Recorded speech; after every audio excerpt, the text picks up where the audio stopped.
5 na watazama hapa ni wachezaji wa Azam wakiendelea kutoka baada ya ushindi wa bao 2-0. Azam FC wa hapa namuona Yoro, lakini huyu hapa ni Sadio Kanut Putin na baadhi ya nyota wa Azam wakiendelea kutoka pale Mendoza.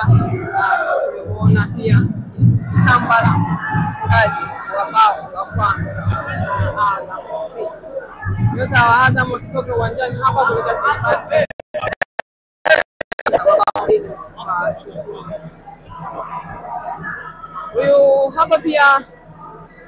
Huyu hapa ni Zuberi.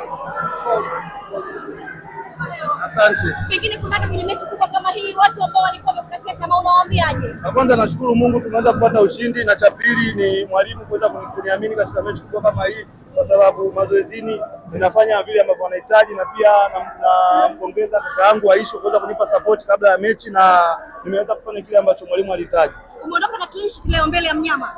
Nashukuru Mungu.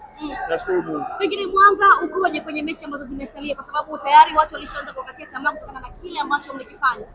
Mwanzo mwalimu aliona makosa ambayo tulikuwa tunayafanya katika mechi, kwa hiyo turudi katika uwanja wa mazoezi na kufanyia vitu ambavyo vilikuwa vimepungua katika mechi, tumefanyia kazi, na kama mnavyoona tumekuja tumejirekebisha taratibu, tunaenda katika mapumziko ambayo tukirudi kila kitu kitakuwa sawa inshallah. Pressure ya mchezo kwa jumla ilikuwaje eneo la golini? Pressure ni kubwa kwa sababu ukiangalia Simba ni timu kubwa, Simba na wachezaji wazuri, Simba amecheza mashindano ya kimataifa finali, kwa hiyo timu ndogo, kwa hiyo pressure inakuwepo, lakini kutokana na kitu ambacho tunafanya mazoezini tulipunguza pressure ya wapinzani kama unavyoona, na tuweza kufanya kile ambacho tulikuwa tunakihitaji sisi.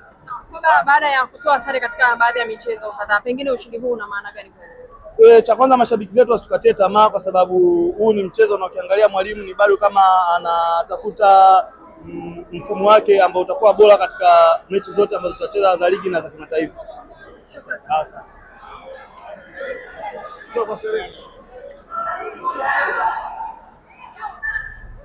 kama hii jamani,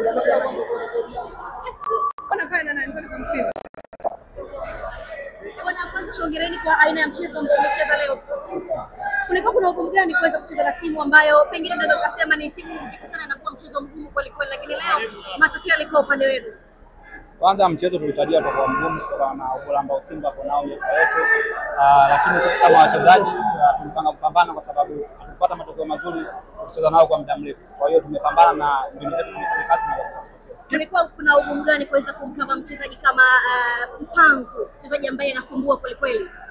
Ugumu upo siku zote, ukikutana na mchezaji bora maana tunakuwa na ugumu kwenye kumkaba, lakini ni namna ambayo wewe unaitumia akili yako na kutulia katika mchezo kwa kitu kinawezekana. Ni kitu gani ambacho mwalimu aliwaambia kuelekea kwenye mchezo huu mpaka mkaweza kuibuka na matokeo?